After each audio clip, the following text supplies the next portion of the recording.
गणपती बाप्पा मोरया. एकदा अकबर आणि बिरबल मस्तपैकी बाहेर वेश बदलून शहरात फिरत होते. अचानक एक आंधळा अकबराला धडकला. तो तिथून गेल्यावर अकबर बिरबलाला म्हणाला, या जगात 100 लोकांमागे एखाद्या व्यक्ती आंधळा असतील.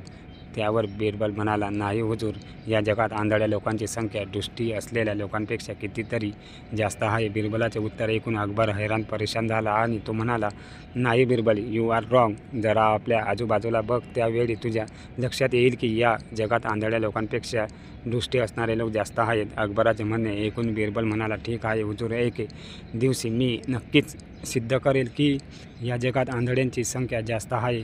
अकबर त्यावर ठीक आहे असे म्हणाला. असे 2 दिवस निघून जातात आणि अकबर ही चर्चा पूर्णपणे विसरून जातो. मग एके दिवशी बिरबल आपल्या 2 मुनिनांना घेऊन एक दोरी हातात घेऊन बाजारात येतो. त्याने आपल्या मुनिनाला समजावले की एकाने दृष्टी असलेल्या व्यक्तीची नावे लिहायची आणि दुसऱ्या मुनीने आंधळ्या असलेल्या व्यक्तींची नावे लिहायची आणि त्याने स्वतः 4 पाई विणायला सुरुवात केली. बिरबलाला बाजाराच्या मध्यभागी 4 पाई विणताना पाहून हळूहळू लोकांची गर्दी होऊ लागली. गर्दीतला एक माणूस बिरबलाला विचारतो, अरे तू काय करतोस? पण बिरबल त्याच्या प्रश्नाचे उत्तर देत नाही आणि आपल्या एका मुनीमला इशारा करतो. लगेच त्याचे नाव अंधाच्या यादीत लिहिले जाते. बाजारात येणारे सर्व लोक बिरबलाला पाहून स्वतःचे कुतूहल शमवण्यासाठी त्याला एकच प्रश्न विचारतात, तू काय करतोस? आणि असे विचारणाऱ्याचे प्रत्येकाचे नाव अंधाच्या यादीत लिहिले जाते. गर्दी वाढत जाते. इकडे दरबारात बिरबल न आल्यामुळे अकबर विचार करत बसलेला असतो की हा माणूस गेला कुठं. तेवढ्यात शिपाई येतात आणि अकबराला सांगतात की बिरबल बाजारात 4 पाई विणत बसलेले आहेत.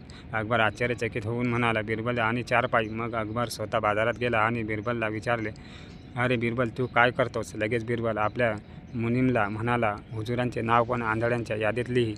अकबराला राग आला आणि तो म्हणाला, मी आंधळा नाही, माझे डोळे एकदम ठणठणीत व्यवस्थित आहेत. मग तू माझे नाव आंधळ्यांच्या यादीत का लिहित आहेत? मग बिरबल म्हणाला, जहांपना, तुम्ही पाहिले ना मी 4 पाई विणतोय, मग मी काय करतोय असा प्रश्न तुम्ही का विचारलात? असा प्रश्न फक्त आंधळाच विचारू शकतो. अकबर ती यादी पाहतो आणि मंदपैकी हसतो. मग बिरबल म्हणतो, मग आता मला सांगा, या जगात बघणाऱ्यांची संख्या जास्त आहे की आंधळ्यांची? अकबर मोठ्याने हसतो आणि म्हणतो, बिरबल, तू आपले म्हणणे सिद्ध करण्यासाठी काहीही करू शकतोस. असेच व्हिडिओ बघण्यासाठी चॅनलला सबस्क्राईब करायला विसरू नका. धन्यवाद.